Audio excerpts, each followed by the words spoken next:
Senyum. Nenek moyangku adalah petani miskin. Setelah lulus SMP, aku pergi ke luar negeri selama beberapa tahun. Setelah menghasilkan sedikit uang, aku kembali ke kampung halaman untuk menikah. Apa salahnya hidup damai? Nova mendengus. Pembohong. Teruskan saja aktingmu. Alex. Suatu hari, aku pasti akan mengungkap wajah aslimu. Hari ini, ikut aku kembali ke kantor polisi dulu. Saya akan meminta tim IT untuk memeriksa DNA-mu untuk melihat apakah kamu si mesum Danau Runju atau bukan. Alex berkata, Kapten Ardiansyah, kamu ini menghina kepribadianku. Jika aku tidak bekerja sama denganmu, apa yang dapat kamu lakukan padaku? Nova mendengus. Alex, kamu harus bekerja sama tanpa syarat dalam penyelidikan polisi. Jika kamu tidak bekerja sama, aku mau tidak mau harus mengambil tindakan paksa. Alex tertawa. Kalau begitu coba saja. Tunjukkan padaku apakah metodemu bisa membuatku tunduk. Nova terbakar amarah dan hendak menghajar Alex. Tetapi dia teringat bahwa dirinya hanya berbalut handuk saat ini. Jika dia bertindak, mungkin malah akan mempermalukan dirinya. Pada saat ini, ketika pintu terbuka, seorang pria parubaya menerobos masuk dari luar.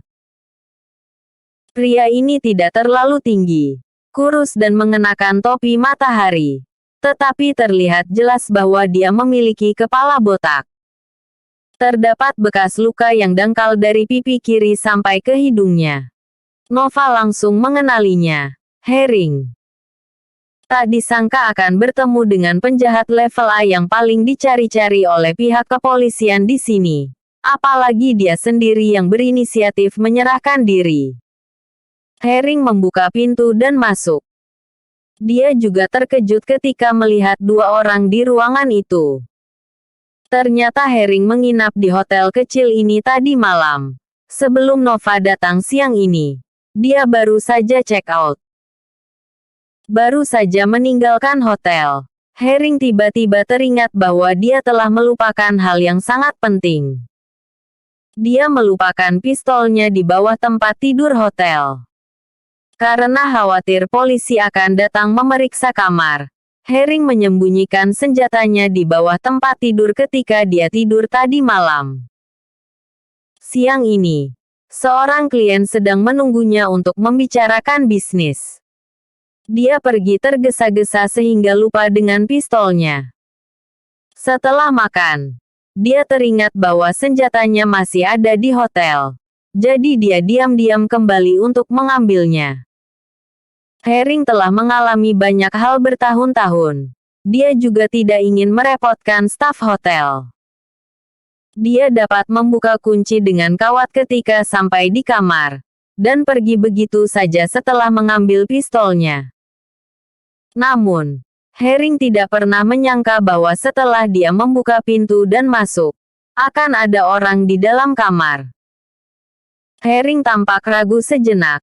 Dia berpikir apakah dia harus membuat mereka berdua pingsan dan kemudian mengambil senjatanya. Nova sangat senang di dalam hati. Benar-benar kebetulan. Apakah Tuhan sengaja mengaturnya seperti ini? Agar aku melakukan pencapaian besar.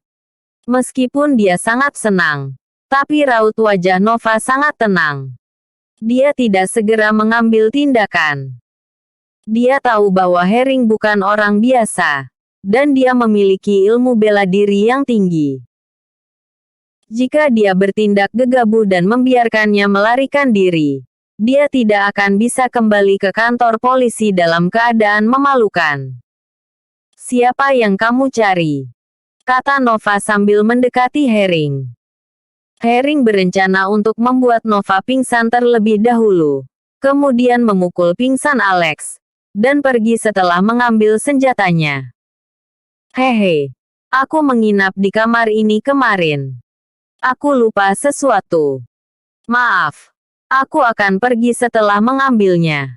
Herring juga berjalan menuju Nova. Alhasil, keduanya bertindak hampir bersamaan. Nova menerkam Herring sendirian. Itu terjadi tiba-tiba. Tetapi reaksi Herring memang cukup cepat. Saat Nova menyerangnya, dia tanpa sadar menghindar. Tetapi satu kakinya ditangkap oleh Nova. Herring telah waspada sepanjang waktu selama bertahun-tahun. Herring bisa menebak bahwa dia telah dikenali. Dan wanita ini adalah seorang polisi. Dia mengangkat kaki satunya, lalu mencoba menendang Nova. Nova menghindar, meninju ke belakang dan mengenai betis Herring dengan kuat. Herring menjerit kesakitan. Kemudian membuka tangannya untuk memeluk Nova, berniat memanfaatkan kekuatannya untuk menang. Nova melangkah mundur dan memukul rahang Herring. Herring berguling-guling di atas tempat tidur dan mengeluarkan pistolnya dari bawah tempat tidur. Nova terkejut. Dia tidak menyangka Herring akan menyembunyikan senjatanya di bawah tempat tidur. Di saat Nova tertegun, Herring menarik pelatuk ke arahnya. Terlalu sulit untuk menghindari peluru pada jarak sedekat itu. Nova menutup matanya dengan pasrah, menunggu datangnya rasa sakit saat peluru menembus tubuhnya. Pada saat kritis begini, Alex tiba-tiba menerjang ke depan Nova. Pistol berbunyi, dan peluru mengenai Alex.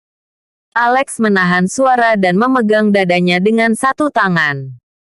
Setelah menembak, Herring menendang jendela dan melarikan diri. Menurut analisisnya, ilmu bela diri Alex dan Nova sangat tinggi, dan tidak kalah dengan dirinya. Bahkan jika dirinya memiliki senjata, akan sulit untuk menggunakan kekuatan senjata di ruangan sempit seperti ini. Jika terus berlanjut dan tidak dapat membunuh mereka, maka dirinya lah yang akan ditangkap hidup-hidup oleh mereka. Alex, kamu. Nova tidak menyangka bahwa orang yang dia anggap sebagai bajingan, mesum, dan tidak tahu malu ini ternyata akan menghadang peluru untuk dirinya pada saat kritis. Kenapa kamu menghadang peluru untukku? Alex menutupi dada kanannya dengan tangan. Aliran darah keluar dari celah tangannya. Nova bertanya dengan cemas, "Apa kamu baik-baik saja? Apa kamu akan mati?" Alex melambaikan tangannya. "Aku mungkin belum bisa mati. Jangan urus aku. Pergi kejar bajingan itu." Nova ragu-ragu sejenak. Saat mengejar ke arah jendela dan melihat-lihat, Herring telah menghilang dari pandangannya. Dia dengan cepat mengeluarkan telepon dan menelepon ambulans. "Alex, aku akan membantu menekan lukamu. Bertahanlah. Ambulans akan segera datang." Alex mengangguk pelan. Matanya terpejam. Napasnya juga tampak lemah. Nova sedikit takut. Meskipun dia memiliki kesan yang sangat buruk terhadap Alex sebelumnya, dan bahkan ingin melumpuhkannya.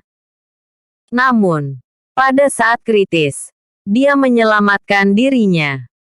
Jika bukan karena keberaniannya, yang seharusnya tertembak adalah dirinya. Setelah beberapa saat, Alex perlahan membuka matanya. Sial. Untunglah pistol bajingan ini tidak kuat. Sudah lama sekali aku tidak tertembak peluru. Nova menoleh untuk melihat tiang besi tempat tidur. Dirinya memborgol Alex di tiang itu tadi. Dan pada saat menyelamatkannya, dia ternyata mematahkan tiang itu. Melihat Alex tampaknya tidak sekarat setelah ditembak, dia bertanya dengan cemas, "Alex, apa kamu benar-benar tidak apa-apa? Biarkan aku melihat lukamu." Alex melepaskan tangan yang menutupi lukanya. Kemejanya berlubang oleh peluru. Pria ini memiliki otot dada yang kuat. Peluru bahkan tidak menembus otot dadanya. Dan masih ada sedikit ujung yang terlihat. Namun, lukanya masih mengeluarkan